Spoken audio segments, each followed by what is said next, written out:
చెప్పండి, గురుమూర్తి మీర్పేట్ మర్డర్ కేసుకు సంబంధించి గురుమూర్తి గురించి చెప్పడానికి పోలీసులే ఒకంత వెనకడుగు వేస్తున్నారు. ఇంత క్రూరంగా ఒక మనిషి చేయగలడా అని వాళ్లే కంగు తింటున్న పరిస్థితి. సో ఈ కేసు మొత్తంలో అసలు మనం ఏం నేర్చుకోవాలంటారు? అంటే ఒక 30 ఏళ్ల పాటు పోలీస్ డిపార్ట్మెంట్లో ఏసీపీ స్థాయి నుంచి అంటే గ్రూప్ 1 స్థాయి నుంచి ఐజీ స్థాయి వరకు వచ్చిన వ్యక్తి చాలా వందల కేసులు, మర్డర్లు కావచ్చు, దొంగతనాలు కావచ్చు, దోపిడీలు కావచ్చు, రకరకాల యాంగిల్స్లో జరిగే చాలా నేరాలు చూసి ఉంటాడు. మనిషి సైకలాజికల్గా ఎలా ఉంటాడు అనేది ఖచ్చితంగా సుధీర్ బాబుకు తెలిసే ఉంటుంది. ఎందుకంటే దొంగలు కానీ, దోపిడీ దొంగలు కానీ, మర్డర్లు చేసే వ్యక్తులు కానీ నమ్మించి మోసం చేసి గొంతు కోసే వ్యక్తులు కానీ, రకరకాల వ్యక్తుల్ని అంటే ప్రేమ చావులు కావచ్చు, ప్రేమ పెళ్లిళ్ళు చేసుకున్న మర్డర్లు కావచ్చు, సో సమాజంలో జరిగే నేర ప్రవృత్తి ఉన్న చాలామంది వ్యక్తులను చూసి ఉంటాడు. కానీ ఇలాంటి మర్డర్ను నా జీవితంలో ఎన్నడూ చూడలేదని చెప్పి స్వయంగా కమిషనర్ సుధీర్ బాబే వెల్లడించాడు. అంటే ఈ మర్డర్ అనేది ఏ కోణంలో జరిగిందనేది కూడా నాకే అర్థం కావడం లేదు. నా నోటితో చెప్పలేని పరిస్థితి. నేను చెప్పకున్నా కూడా మీడియా వాళ్ళు మీకు నచ్చిన రీతిలో మీరు బాగానే ధైర్యంగానే రాస్తున్నారు, కానీ నా నోటితో చెప్పడానికి నాకే ఒక రకమైన జుగుప్స అంటే ఒక రకమైన ఇదిగా ఉంది.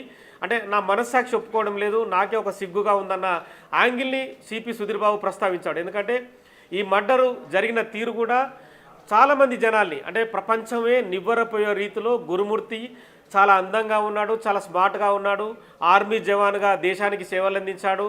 మరి ఏం నేర్చుకున్నాడు?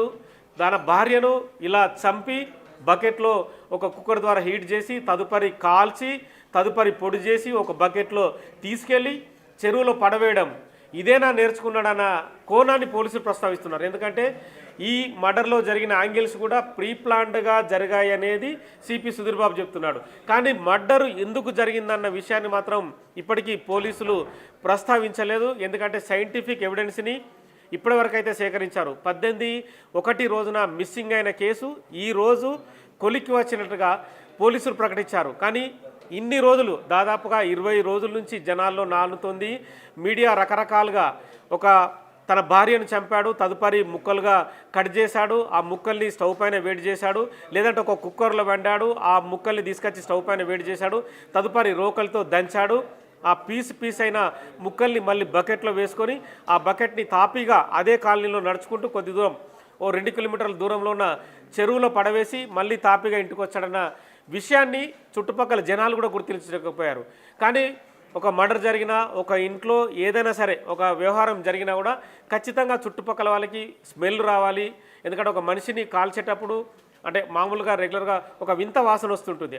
ఆ వింత వాసన కూడా రాకుండా చాలా జాగ్రత్త పడ్డాడు గురుమూర్తి. ఎందుకంటే ఆ ముక్కలని బాయిల్డ్ చేసి వాసన అనేది బయటకు తెలియకుండా చాలా జాగ్రత్త వహించాడు. అంటే దానికంటే ముందే ఏదో జంతువుని తను మర్డర్ చేశాడా, చంపాడా, తదుపరి ఇలాగే టెస్ట్ చేసి తను మళ్ళీ ఆ స్టవ్ పైన పెట్టి ఆ స్టవ్ మీద ఆ ముక్కల్ని కాల్చాడా అన్న యాంగిల్ కూడా మనకి ఇక్కడ ఖచ్చితంగా ఉత్పన్నమవుతుంది.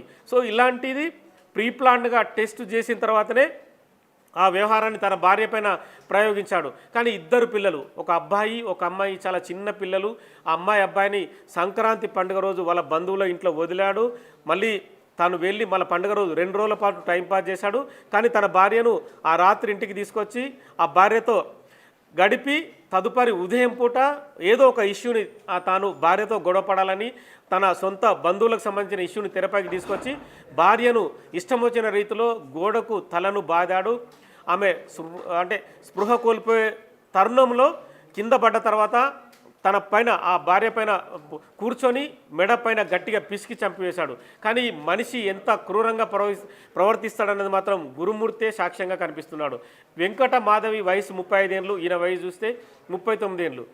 తాను ఆర్మీలో పనిచేసినప్పుడు పెన్షన్ వస్తుంది, బతకడానికి కూడా డబ్బులు వస్తున్నాయి. కానీ భార్యను అతి క్రూరంగా చంపాల్సిన అవసరం ఏముందన్న కోణాన్ని మాత్రం పోలీసులు అయితే ప్రస్తుతానికి తెర మీదకి తీసుకురాలేకపోయారు, మీడియా ముందు కూడా చెప్పలేకపోయారు. మరి ఈ కేసులో మరింత ముందుకెళ్లాలన్న కోణమా, లేదంటే కోర్టులో సాక్ష్యాలు చెప్పాల్సిన అవసరం ఉందనా, లేదంటే ఫిజికల్ ఎవిడెన్స్? ఎందుకంటే తను చంపిన తర్వాత చాలా రోజులు కూడా పోలీసులు కూడా 15 రోజులు వివిధ రకాలుగా చెరువులో వెతికారు. కొన్ని డెడ్ బాడీకి సంబంధించిన పార్ట్స్ దొరికిన తర్వాత వాటిని ఫోరెన్సిక్ పంపి ఫోరెన్సిక్ నుంచి ఒక 4-5 రోజులు టైం గడిచిన తర్వాత ఆ రిపోర్టు ఆ మాధవిది తో కలిపి ఉందన్న అంటే రక్త మార్గాలు కావచ్చు, ఆ బాడీ సంబంధించిన గతంలో జరిగిన రిపోర్ట్స్ని వాళ్ళు బేరీజ్ చేసుకొని సైంటిఫికల్గా ఎవిడెన్స్ వచ్చిన తర్వాతనే గురుమూర్తే నేరం చేసిండని చెప్పి ఇవాళ మీడియా ముందుకు వచ్చిన పరిస్థితి. నిన్న మొన్నటి వరకు కూడా గురుమూర్తి నేరము చేశాడా లేదా అన్న మొత్తం అంటే డైలమాలోనే పోలీసులు ఉన్నారు. ఎందుకంటే ఆ మర్డర్ తను చేయకుండా కనుక కోర్టులో ప్రూవ్ చేయలేని పరిస్థితి కూడా పోలీసులకు ఉంది. ప్రస్తుతం మనతో సైకలాజిస్ట్ డాక్టర్ హేమంత్ ఉన్నారు. నమస్తే అండి హేమంత్ గారు. నమస్తే సార్. హలో హేమంత్ గారు, నా మాట వినిపిస్తుందా అండి? మీ మాట వినిపిస్తుంది. నా మాట వినిపిస్తుందా మీకు? హలో.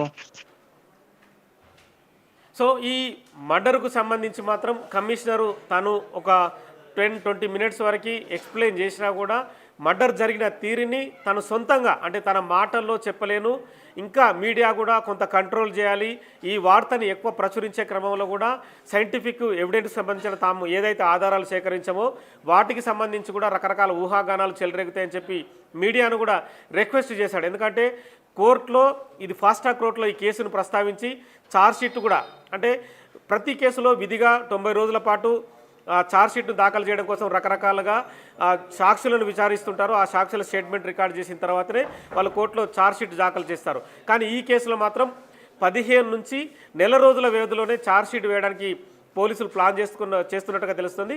ఎందుకంటే ఇప్పటికే గ్రౌండ్కు సంబంధించిన ఏదైతే ఎవిడెన్స్ కావచ్చు, వాళ్ళ బంధువులకు సంబంధించిన స్టేట్మెంట్ రికార్డ్స్ కావచ్చు, వీడియో ఆడియో రికార్డులు కూడా అన్నీ కూడా పోలీసులు సేకరించారు. ఇంకా తదుపరి టెక్నికల్గా ఏదైతే ఫోరెన్సిక్ రిపోర్ట్ ఉందో ఫోరెన్సిక్ రిపోర్ట్ కూడా పోలీసులకు చేతికొచ్చింది. సో ఇవన్నీ వ్యవహారాలు అయితే ప్రస్తుతం పోలీసుల చేతిలో ఉన్నాయి కాబట్టి ఈ 15 రోజుల్లోనే ఛార్జ్షీట్ వేయడానికి అయితే సమాయత్తమవుతున్నారు. ప్రస్తుతం మనతో పాటు సైకలాజిస్టు డాక్టర్ హేమంత్ ఉన్నారు. హేమంత్ గారు నమస్తే అండి. నమస్తే సార్, వినపడుతుందా? నాకు వినిపిస్తుందండి. సో ఈ మర్డర్ వ్యవహారాన్ని మీరు గత 10-15 రోజులుగా మీడియాలో చూస్తూనే ఉన్నారు. తన భార్యను చంపి తను రోకలతో దంచాడు, ఉడకబెట్టాడు, కాల్చాడు, తదుపరి పొడి చేశాడు, ఆ పొడిని తీసుకెళ్లి నీళ్ళల్లో కలిపాడని. సో ఒక మనిషి సైకలాజికల్గా ఇటువంటి క్రూరమైన పని చేయడం కోసం అంటే మీరు ఎంతోమంది మామూలుగా మనుషుల్ని రెగ్యులర్గా మాట్లాడుతుంటారు, వాళ్ళ సైకలాజికల్ థియరీని కూడా మీరు అర్థం చేసుకుంటారు. సో గురుమూర్తి సైకలాజికల్గా అంటే ఏమన్నా తన భార్య నేరం చేసిందనా లేకుంటే తను నేరం చేసి బయటపడుతుందన్న కోణాన్ని ఇక్కడ ప్రస్తావించాడంటారా? అంటే బేసికల్గా ఆయన బాగా ముదిరిపోయింది బుర్ర. ఆలోచించి రకరకాల ఆలోచనలతో జనరల్గా ఆర్మీ వాళ్ళకు కూడా కొన్ని ఇష్యూస్ ఉంటాయి. ఒకవేళ బార్డర్ మీద పోయి ఉంటే, లేదా వాళ్ళు చేసే ఐసోలేషన్లో పనులు చేస్తే, లేదా వాళ్ళ మీద వాళ్ళ బాసులు సరిగా వ్యవహరించకపోతే అట్లాంటి కొన్ని సిచ్యువేషన్స్ వలన వాళ్ళ లోపల కషాలు ఉంటాయి. బేసిక్గా కష అనేది ఒకటి ఉంటుంది. వాళ్ళు ఎక్స్క్యూజెస్ చూస్తారు ఎవరి మీద కష తీయవచ్చు అన్నట్టుగా. ఇప్పుడు ఆవిడ ఈజీ టార్గెట్ కాబట్టి ఆవిడ మీద వెతికాడు. He found some reasons, probably whatever reasons ఉండొచ్చు. ఆ రీజన్స్ని పట్టుకొని అదొక అవకాశాన్ని ప్లాన్ చేసుకొని తను సిస్టమేటిక్గా చేశాడు. డెఫినెట్గా సైకలాజికల్ ఇష్యూ ఇది. మానసికంగా చాలా ముదిరిపోయి విపరీతంగా రిటాలియేట్ అయ్యాడు. That is a matter of concern. అంటే అతను ఆర్మీలోకి వెళ్ళిన క్రమంలో భార్యాభర్తల మధ్య కొంత గ్యాప్ కూడా వస్తుంటుంది. తను ఆర్మీలో ఉద్యోగం చేస్తున్నప్పుడు భార్య ఇంటి దగ్గర ఉంటుంది. సో ఇటువంటి ఏమైనా సస్పిషన్ అటువంటి ఆలోచనలు ఏమైనా పడ్డాడంటారా గురుమూర్తి? ఉంటాయి, డెఫినెట్గా ఉంటాయి. ఎందుకంటే అట్లాంటి ఆలోచనలు వచ్చి దాని మీద బిల్డప్ అవుతూ ఉంటుంది. ఇది ఉండొచ్చు, అదే ఉండొచ్చు, ఇట్లా ఉండొచ్చు, అట్లా ఉండొచ్చు. ఫ్యాక్ట్స్ వెరిఫై చేయకుండా ఊహించుకుంటూ ఉంటారు. ఐసోలేషన్లో డిప్రెషన్లోకి పోతారు. డిప్రెషన్లో ఏదైనా ఊహించుకుంటూ ఉంటారు. అది నిజం అనుకుంటారు వాళ్ళు. నిజం అనుకొని ఇంకా చిన్న రీజన్స్ వెతుకుతారు. అవి రీజన్స్ సింబల్స్ కనబడినా కూడా దీనివల్లనే నేను అనుకున్న సస్పిషన్ కరెక్టే అనుకున్న ఫీలింగ్లోకి వస్తారు. అది ఒక పార్ట్. నిజంగా కూడా ఏమైనా ఉండొచ్చు, చెప్పలేము. ఎటువంటి సిచ్యువేషన్లో ఆయన ఏం కనుక్కున్నాడో చాలా మెటిక్యులస్గా ప్లాన్ చేశాడంటే డెఫినెట్గా అదొక చాలా స్ట్రాంగ్ ఇంపాక్ట్ పడింది ఆయన మైండ్లో. అందుకే రిటాలియేట్ అయ్యాడు. ఇప్పుడు ఇంత చేసినాక కూడా రిమోర్స్ లేదు. అంటే నేను బాధపడట్లేదు, నేను తప్పు చేశాననే ఫీలింగ్ కూడా లేదు. అంటే ఎక్కడో హీఈస్ వెరీ స్ట్రాంగ్ అన్నట్టు, స్ట్రాంగ్ మైండెడ్. అంటే తన భార్య వైపు తప్పు జరిగిందా లేకుంటే తన వైపు నుంచి తప్పు జరిగిందా అనే కోణాన్ని మాత్రం బయటపెట్టలేకపోతున్నాడు మీరు చెప్తున్న ప్రకారం. అవును. సో పోలీసులు కూడా గత 10-15 రోజులుగా చాలా రకాలుగా ఇబ్బంది పడ్డారు. అతని మానసిక స్థితి చూసి వాళ్ళకి అర్థం కాని పరిస్థితి. ఓసారి చంపానంటారు, ఓసారి చంపలేదంటాడు, ఓసారి తాను ఉడకబెట్టాను, కాల్చానంటాడు.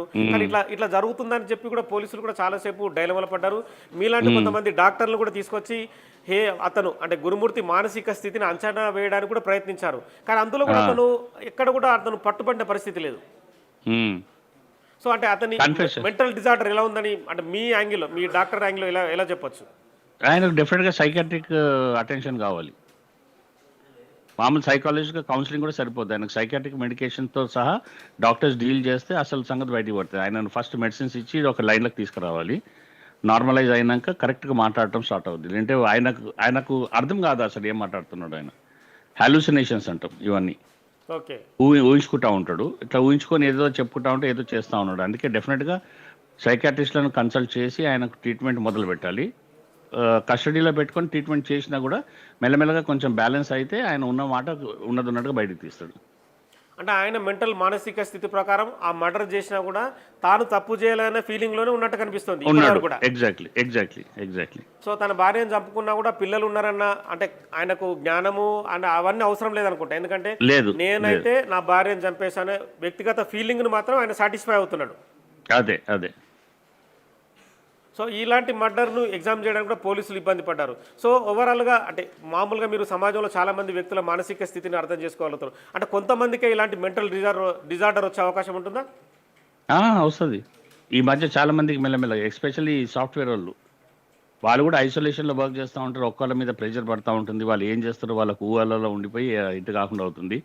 ఇప్పుడు ఈ రకరకాల సాఫ్ట్వేర్ సెక్టర్లో కూడా, కార్పొరేట్ సెక్టర్లో కూడా జాబ్ ఆపర్చునిటీస్, వర్క్ కండిషన్స్ చాలా స్ట్రెస్ఫుల్ అయిపోయినాయి. చేతకాలు జారిపోతున్నాయి, జాబ్స్ ఉండట్లేదు. ఇప్పుడు ఇంకా చాలా పెరిగిపోతాయి. ఇప్పుడు రిటర్న్స్ వస్తారుగా, యూఎస్ నుంచి చాలామంది రిటర్న్ వస్తారు, ఎన్ఆర్ఐస్. ఇవన్నీ మనకి ఇట్లాంటి కేసెస్ కనబడతాయి. అంటే వాళ్ళకు వాళ్ళు ఆలోచించుకోవడం, వాళ్ళు ఏం చేస్తున్నారో వాళ్ళకి ఊహించుకుంటా ఉంటారు. తెలియని స్థితిలో ఊహించుకొని దాన్ని బిలీవ్ చేస్తారు. వాళ్ళు ఊహించుకునేదే కరెక్ట్ అనుకుంటారు. అంటే వాళ్ళు వ్యక్తిగతంగా ఏ పని చేసినా కూడా నేను నా విశ్వాసంతో, నా నమ్మకంతో చేస్తున్నాను అనేది వాళ్ళ ఊహ. అది అంటే వాళ్ళకు సమాజంలో ఉన్న స్థితిగతులు కానీ మిగతా వ్యవహారాలు ఇవి కూడా పట్టవన్నట్టు. ఎగ్జాక్ట్లీ. ఎందుకంటే వాళ్ళు పర్ఫామ్ చేయరు. అంటే ఇప్పుడు ఫర్ ఎగ్జాంపుల్ రిలేషన్షిప్ ఉంది అనుకోండి, ఆ రిలేషన్షిప్ వాళ్ళు మెయింటైన్ చేయలేరు. ఎదుంటోళ్ళు కూడా భార్య అన్నా కావచ్చు, హస్బెండ్ కూడా కావచ్చు, ఎవరైనా సరే, అక్కడ ఆడ అయినా సరే, మొగ అయినా సరే, ఎవరైనా సరే, ఇద్దరికి సేమ్ సిచ్యువేషన్ ఉంటుంది. ఆడవాళ్ళు కూడా చాలా ఊహించుకుంటూ ఉంటారు, మా ఆయన ఇట్లా అనుకొని ఊహించుకుంటూ ఉంటారు. అలాగే హస్బెండ్స్ కూడా మా ఆవిడ ఇట్లా ఉందేమో అట్లుందేమో అని ఊహించుకొని చాలా మిస్కన్సీవ్ చేసుకుంటూ ఉంటారు, మిస్కన్సెప్షన్లోకి వస్తారు.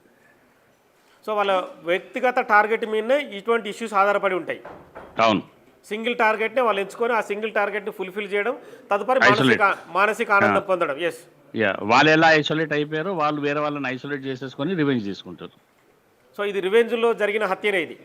రివెంజ్ అంటే తన భార్య పైన ఎప్పటి నుంచో అనుకొని ఏదో ఒక రోజు చంపాలని చెప్పి ఒక ప్రీప్లాన్డ్గా అతను ప్లాన్ వేసుకొని దానికి సంబంధించిన ఎవరైతే పరికరాన్ని కూడా సమకూర్చుకొని ఈ రోజు ఇది చంపాలి, ఈ రకంగా ఇది చేయాలని చెప్పి డిసైడ్ అయిన తర్వాత ఈ మర్డర్ జరిగింది. అవును. కానీ ఇంత అంటే ఈ మర్డర్ జరిగిన తర్వాత ఏదో తమిళ సినిమాలో చూపించినట్టుగా తను ఉడకబెట్టడము, కాల్చడము, తదుపరి పొడి చేయడము, తీసుకెళ్లి నీళ్ళలో కడపడం అనేది ఒక రకమైన అంటే దుశ్చర్య అనొచ్చా, లేకుంటే నరరూప రాక్షసుడు. అంటే కమిషనర్ కూడా ఇదే ప్రస్తావన చేసిండు, ఇంతటి నరరూప రాక్షసుడు నేను కూడా చూడలేదని చెప్పుకొచ్చాడు కెరియర్లో. అదే వీళ్ళు ఎందుకంటే ఊహలో ఏమైనా ఊహించుకోవచ్చు కదా. రకరకాల ఇన్పుట్స్ ఉంటాయి, టీవీ ఉంటుంది, వీడియోలు ఉంటాయి, ఏమేమో చూస్తూ ఉంటారు, ఏమేమో వింటూ ఉంటారు. ఇప్పుడు ఈ మధ్య హారర్ మూవీస్, రకరకాల సీన్స్, రీల్స్ వస్తూ ఉంటాయి. ఇవన్నీ చూసుకొని అందులోకెళ్ళి ఇన్పుట్స్ తీసుకొని వీళ్ళన్నీ ఊహించుకుంటూ ఉంటారు, వాళ్ళ ఓన్ స్టోరీ బిల్డప్ చేసుకుంటూ ఉంటారు. బిల్డప్ చేసుకొని ఇంకా టార్గెట్స్ దగ్గర ఉన్న వాళ్ళు టార్గెట్ అవుతారు. ఓకే అండి, థ్యాంక్ యూ డాక్టర్ గారు. Thank you so much. So మొత్తానికైతే ఈ మర్డర్ అయితే మాత్రం అంటే వాళ్ళ ఊహలకు సంబంధించి మెంటల్ డిజార్డర్ ప్రకారమే ఈ మర్డర్ జరిగిందని చెప్పి సైకాలజిస్ట్ డాక్టర్ హేమంత్ చెప్తున్నారు. సో మొత్తానికైతే ఈ నరరూప రాక్షసుడు చేసిన మర్డర్ని తామే నోటితో చెప్పలేకపోయామని చెప్పి కమిషనర్ సుధీర్ బాబు అయితే చెప్తున్నారు.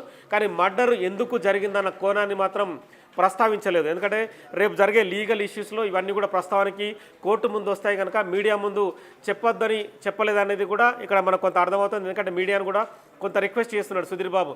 తదుపరి జరిగే పరిణామాల విషయంలో కూడా కొంత జాగ్రత్తగా మీడియా ప్రొజెక్ట్ చేయండి, మీడియా సమాజానికి అవసరం, మీడియా చెప్పడం వల్ల కూడా వేరే వ్యక్తులు ఇలాంటి నరరూప రాక్షసులుగా కాకుండా చూడండి అని చెప్పి కూడా విజ్ఞప్తి చేస్తున్న పరిస్థితి.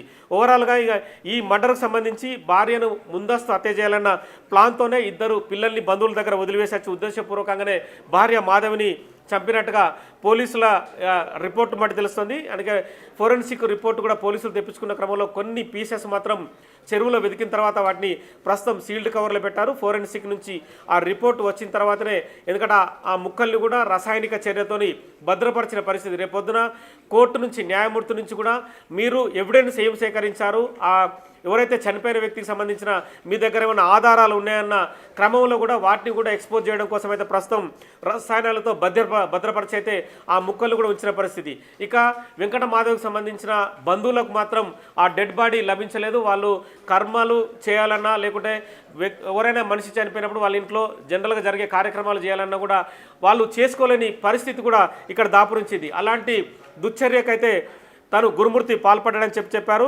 పిల్లలకు తల్లిపైన కూడా లేనిపోని మాటలు చెప్పాడు. సో మొత్తానికైతే ఏదో ఇష్యూ అయితే ఉన్నట్టుగా ఖచ్చితంగా కనిపిస్తుంది. మీ మమ్మీ నాతో గొడవ పెట్టుకొని ఇంట్లో నుంచి వెళ్ళిపోయిందని చెప్పి కూడా పిల్లల్ని నమ్మించాడు. కానీ ఈరోజు తల్లి లేకుండా పిల్లలైతే అయ్యారు. మరి గురుమూర్తి మాత్రం తను యాజ్ డీజ్గా తను ఏం మాత్రం పోలీసుల ముందు తన అహావాభావాలు కానీ తను ఏమి వెల్లడించకుండా మాత్రం గత 15-20 రోజుల నుంచి మాత్రం పోలీసుల్ని ముప్పు తిప్పలు పెట్టాడు. కానీ ఫోరెన్సిక్ ఎవిడెన్స్ నుంచి కూడా ఏ వ్యక్తి, ఏ నిందితుడు తప్పించుకోలేడని చెప్పి కూడా ఈ నేరంలో కూడా ప్రూవ్ అయింది. ఆ ప్రూవ్ అయిన క్రమంలోనే గురుమూర్తిని మీడియా ముందు ప్రొజెక్ట్ చేసిన పరిస్థితి మనకు కనిపిస్తుంది. రేపు జరిగే ఛార్జ్షీట్ వ్యవహారం కావచ్చు, కోర్టు ఇచ్చే తీర్పు కూడా ఖచ్చితంగా పోలీసులు గ్రౌండ్ ఎవిడెన్స్ని క్లియర్గా ఉంచుకున్న తర్వాతనే కోర్టు ముందు ప్రొజెక్ట్ చేసే అవకాశం కనిపిస్తుంది. ఖచ్చితంగా గురుమూర్తికి మరణశిక్ష లేదంటే యావజ్జీవ శిక్ష ఖచ్చితంగా పడే అవకాశం అయితే ఈ కేసులో కనిపిస్తుంది. Right Nagesh, thanks for the updates.